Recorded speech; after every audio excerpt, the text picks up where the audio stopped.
దేశంలో రవాణా రంగంలో మరో విప్లవాత్మక అడుగు పడబోతోంది. హైదరాబాద్ నుంచి ముంబైకి వెళ్లాలంటే ప్రస్తుతం గంటల తరబడి ప్రయాణించాల్సి వస్తోంది. కానీ త్వరలోనే ఈ దూరం కేవలం 3 గంటల్లో పూర్తయ్యే రోజులు రానున్నాయి. హైదరాబాద్, పూణే, ముంబై మధ్య బుల్లెట్ ట్రైన్ కారిడార్ కు కేంద్ర ప్రభుత్వం గ్రీన్ సిగ్నల్ ఇవ్వడంతో ప్రాజెక్ట్ పనులు వేగంగా అందుకున్నాయి. హై స్పీడ్ రైల్ కారిడార్ కు సంబంధించిన పూర్తి వివరాలను ఇప్పుడు మా ప్రతినిధి అందిస్తున్నారు. పట్టాలెక్కుతున్న high speed rail corridor project తెలంగాణలో 93 కిలోమీటర్ల మేర high speed railway line, Kokapet, వికారాబాద్లలో హై స్పీడ్ రైల్వే స్టేషన్లు, శంషాబాద్లో హై స్పీడ్ రైల్వే స్టేషన్ ఏర్పాటుపై ప్రతిపాదన.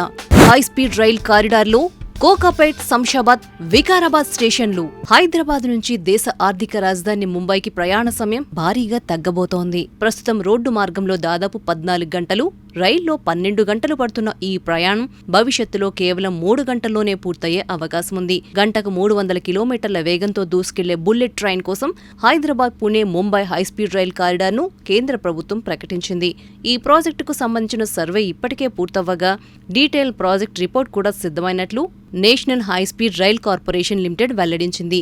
ఈ ప్రాజెక్ట్ పూర్తయితే హైదరాబాద్ నుంచి ముంబైకి కనిష్టంగా 2 గంటల 55 నిమిషాల్లో, గరిష్టంగా 3 గంటల 13 నిమిషాల్లో చేరుకోవచ్చని అధికారులు అంచనా వేస్తున్నారు. మొత్తం 671 కిలోమీటర్ల పొడవున్న ఈ కారిడార్లో 93 కిలోమీటర్లు తెలంగాణలో, 121 కిలోమీటర్లు కర్ణాటకలో, అత్యధికంగా 457 కిలోమీటర్లు మహారాష్ట్రలో నిర్మించనున్నారు.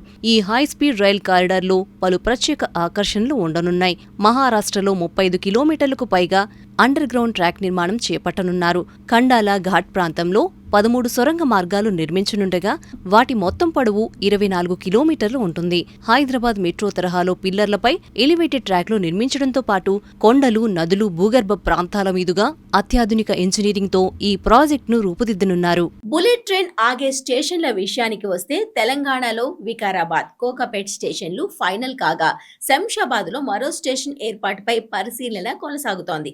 కర్ణాటకలో కలబురిగి, మహారాష్ట్రలో థానే, నావీ ముంబై, పూణే, సోలాపూర్ సహా పలు ప్రాంతాల్లో స్టేషన్లు ఏర్పాటు చేయనున్నారు.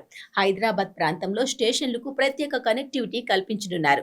వికారాబాద్ స్టేషన్ కు సమీపంలోనే రైల్వే స్టేషన్, పట్టణం ఉండడం ప్రయాణికులకు సౌకర్యంగా మారనుంది. కోకాపేట్ స్టేషన్ కు ప్రతిపాదిత మెట్రో కనెక్టివిటీతో పాటు outer ring road, Lingampalli railway station కు సులభ రాకపోకలు ఉండనున్నాయి. ఇక శంషాబాద్ లో స్టేషన్ ఏర్పాటు అయితే అంతర్జాతీయ విమానాశ్రయం, జాతీయ రహదారి, ప్రతిపాదిత మెట్రోతో ప్రయాణికులకు మరింత సౌలభ్యం కలగనుంది. ఈ బుల్లెట్ ట్రైన్ స్టేషన్లను అంతర్జాతీయ ప్రమాణాలతో నిర్మించనున్నారు. స్టేషన్ భవనాలు, పార్కింగ్, కనెక్టివిటీ కోసం ఒక్కో స్టేషన్ కు దాదాపు 247 ఎకరాల భూమి అవసరమవుతుందని అధికారులు చెబుతున్నారు. ప్రాజెక్ట్ ప్రారంభ దశలో రోజుకు 63,000 మంది ప్రయాణిస్తారని అంచనా వేస్తుండగా 2061 నాటికి రోజుకు 150,000 మందికి పైగా ప్రయాణించే అవకాశం ఉందని నివేదిక వెల్లడిస్తోంది. ప్రతి బుల్లెట్ ట్రైన్లో 16 కోచ్లుండగా ఒకేసారి 1,215 మంది ప్రయాణించే సామర్థ్యం ఉంటుంది. థానేలో భారీ డిపో, వర్క్షాప్ ఏర్పాటు చేయనుండగా హైదరాబాద్లో కూడా ప్రత్యేక డిపో నిర్మించనున్నారు. మొత్తం ఆపరేషన్స్ ను ముంబైలోని కంట్రోల్ సెంటర్ నుంచి పర్యవేక్షించనున్నారు. హైదరాబాద్, ముంబై మధ్య ప్రయాణానికి కొత్త దిశ చూపనున్న ఈ బుల్లెట్ ట్రైన్ ప్రాజెక్ట్ దక్షిణ భారతదేశ రవాణా రంగంలో గేమ్ చేంజర్ గా మారనుంది. ప్రయాణ సమయం తగ్గడంతో పాటు వ్యాపారం, ఉపాధి, పెట్టుబడుల అవకాశాలు కూడా పెరిగే అవకాశముందని నిపుణులు అభిప్రాయపడుతున్నారు.